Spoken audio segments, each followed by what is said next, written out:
नमस्कार, म लक्ष्मी शर्मा। आज साताव्यापी शेयर बजार विश्लेषण लिएर उपस्थित भएकी छु।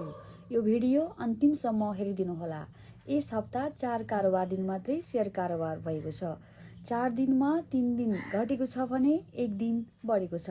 3 कारोबार दिनमा नेफ्से 37.75 अङ्क घटेको छ। त्यस्तै 1 दिन मात्रै नेफ्से 3.65 अङ्क बढेको छ।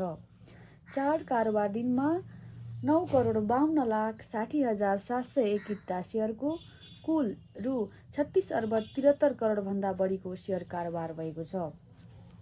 पछिल्लो 9 कारोबार दिनलाई लिएर गरिएको प्राविधिक विश्लेषणमा नेफ्सेले 2,620 देखि 2,623 बिन्दु वरिपरि टेवा पाउन खोजेको देखिन्छ।